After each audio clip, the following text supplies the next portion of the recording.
It's 67 words long, it's 100 years old, and it changed the course of history for the Middle East and the Jewish people. The Balfour Declaration, the expression of the British government's support for a Jewish home in Palestine, was sent by British Foreign Secretary Arthur Balfour to the second Lord Rothschild. I'm here in Buckinghamshire at Waddesdon Manor to speak with the fourth Lord Rothschild about the Balfour Declaration, what it means for Britain, for the Jewish people and the Rothschild family. The Foreign Office, November the 2nd, 1917. Dear Lord Rothschild, I have much pleasure in conveying to you, on behalf of His Majesty's Government, the following declaration of sympathy with Jewish Zionist aspirations, which has been submitted to and approved by the Cabinet. So it's possibly the most famous letter in modern Jewish history, and it begins with three words: Dear Lord Rothschild. Why was it that this letter was sent by the Foreign Secretary to your great-uncle Walter? It's an interesting question because he was really interested in ornithology, although he became interested in Zionism. I think the reason was this, that it was primarily a movement from Eastern Europe, but they didn't clarify who was in charge of that movement. And in addition, it was, after all, in Great Britain. So they felt that the Rothschild family should be the one to whom it was addressed. And Walter was Lord Rothschild, and he was a Zionist. And those really are the background reasons. So Walter received the Balfour Declaration, and I have a copy here. And I wonder if I could possibly ask you to read it for us. Yes, indeed. Yeah. I'm going to put on my spectacles to make sure I read it accurately. His Majesty's Government view with favour the establishment of Palestine as a national home for the Jewish people, and will use their best endeavours to facilitate the achievement of this object, it being clearly understood that nothing shall be done which may prejudice the civil and religious rights of existing non-Jewish communities in Palestine, or the rights and political status enjoyed by Jews in any other country. I should be grateful if you would bring this declaration to the knowledge of the Zionist Federation. Yours, Arthur Balfour. And here it is, the Balfour Declaration. What do you feel when you see it here? I genuinely feel it's one of the most extraordinary moments in the history of the Jewish people. If you think it took 3,000 years to get to this, and then you say, how did this miracle happen? It's the most incredible piece of opportunism. I mean, if you think you had an impoverished would-be scientist, Chaim Weizmann, who somehow gets to England, meets a few people, including members of my family, seduces them. He has such great charm and conviction.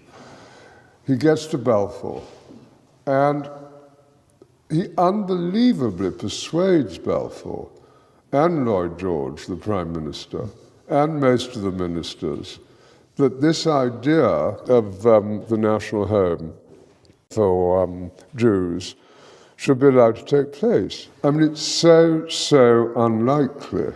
And then he's, starts to fight a difficult battle with the British cabinet, and this letter goes through 5 drafts, as you know. And in the end, it comes out as a rather compromising letter. I mean, the essential point is there for the Jewish community to fasten on to. You have the first bit, which promises a national home rather than the national home, and then you have the bit that nothing that's to be done should in any way harm the Arab community. But you come back to the big point, which is that this is perhaps the greatest event in Jewish life for thousands of years. And it's a miracle that it took place. And of course, the Rothschild family then as now filled 2 roles, because it wasn't just a leader of diaspora Jewry, it also played a very significant role in the early years of the establishment of the pioneer communities in Israel as well. There were two branches of the Rothschild family primarily concerned. One in France through Baron Edmond de Rothschild, who was the one who responded to the Russian programs of the 1880s. In England, there was a divide. Some of the Rothschilds, in particular Baron Edmond's son, James, known as Jimmy, had come from France, partly because of the Dreyfus case and his horror about what had happened, to live in England. He was educated at Cambridge University. And he married an English girl, Mrs. James de Rothschild, and she became a leader at a very young age. She was only 17 when she started writing to Weizmann and introducing him to the British establishment.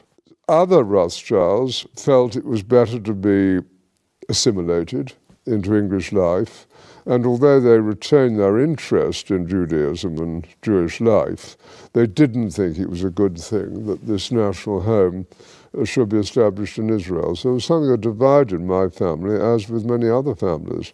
I wonder, as somebody who moves in the highest echelons of British society and is very close to Israel, whether you in your life feel a tension between concern for Israel and loyalty to Britain?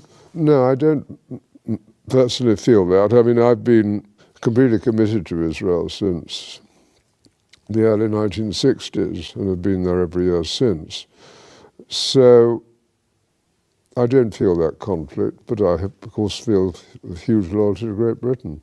Just tell us a little bit more about Walter, the second Lord Rothschild, because he was an unusual and colourful character. He was a deeply eccentric man, but from a very early age his passion was collecting. He rode about Tring Park on a giant tortoise. He had a zebra carriage. A carriage pulled by zebras. Yes.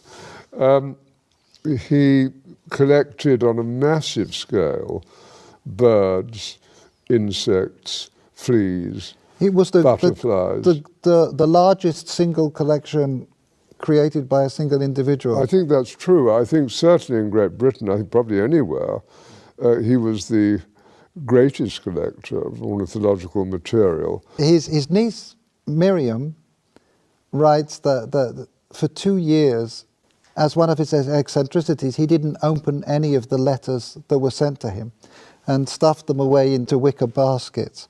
And it does make you wonder what would have happened if the Balfour Declaration, the letter had been one of those letters that he'd actually, Yes, stuffed. that's true. At that stage, and it's very difficult to quite understand why, he had taken a deep interest in what was happening about the possible Balfour Declaration. So maybe those letters would have got to the top of his pile. I just want to revisit for a moment your cousin Dorothy, who you Yes. mentioned, who at an extraordinarily young age, still in her teens, played such a critical role as a go-between and a facilitator for Chaim Weizmann. Can you say a little bit about Well, that? she married my cousin Jimmy when she was 17. So this is your cousin Dorothy, Dolly. Yep, Mrs. James de Rothschild. And from her teenage years onwards, she was a major supporter of Israel, wasn't she? Major supporter. I mean, she worshipped her husband, who'd been deeply committed, son of Baron Edmond. It was due to him, I think, that she became interested. But once she became interested, she became passionately interested. After his death, she became even more committed. She just wanted to carry out his wishes and what he cared deeply about. And then she had her own personality, a deeply good human being who was quite unselfish. She devoted herself to this place, to Israel, and to a few friends, and had a wonderful life. And you can read letters from her to Weizmann and from Weizmann to her when she was only 17. And what she did which was crucially important, was to connect up Weizmann with the British establishment. I think she also trained him in how to deal. She helped educate how to and it's conduct himself. At that age, but she did sort of tell Weizmann, how to kind of integrate, how to insert himself into British establishment life, which he learned very quickly. So I'm here in the Waddesdon Manor archives, where there is a treasure trove of remarkable documents from the time of the Balfour Declaration. We have the correspondence here between the teenage Dorothy and her husband James, and it's really a love story. Here Dorothy is writing to James. She says, "Jimmy, I thought I would not like one day to pass without giving you a piece of news you have never heard before. I love you." But of course their correspondence wasn't just romantic correspondence. Here we have detailed letters describing her dealings with Zionist leaders, her advice and her suggestions regarding the conferences of the Zionist movement. And here we have a letter that the young Dorothy, still not 20, sent to Dr. Chaim Weizmann, where she's talking about the meetings that she's arranged for him. And as we've heard, she was helpful in training and preparing him to enter into the highest echelons of British society to advance the cause of the Zionist movement. And she was an important character in your life as well. She really introduced you to Israel in some way. She was a crucially important character in my life. I became a trustee of Yad Hanadiv over 50 years ago. Which is the Rothschild philanthropic foundation. Yes, being our foundation. And I think I first went in 1962. Can you share with us your sense of what things have been changing in Israel since that first visit? Yes. As Israel, I think, became more and more successful in all sorts of ways, industrially successful, absorption successful, technologically successful, great universities, the problems with the wars that took place, being the clearest examples, of security became more paramount. And so you did see a shift in Israel from kind of the liberal Western place that it had been in the early 60s to something of a very different character. And you also have a shift, of course, between communities in Israel. I mean, Israel is a patchwork of different immigrants from different countries. And you have the religious, you have the non-religious, you have a town like Tel Aviv, which is attractive to the kind of business community, to what I would call ordinary city life. And then you have Jerusalem, which remains a very religious city and full of conflict between Arab neighbors and itself. Those internal issues within the fabric of Israeli society are one of the main focuses of Yad Hanadiv. Can you mention just one or two of the projects that feel to you most significant? Yes, we do a great deal of work on education, a great deal of academic work. We keep going at Ramat Hanadiv, the garden where Baron Edmond was eventually buried. We're on the point of building the new National Library of Israel. Two unexpected ones, perhaps. If you take the Orthodox community, it's important that they have employment. And we're trying to develop programs which it's possible for them to undertake.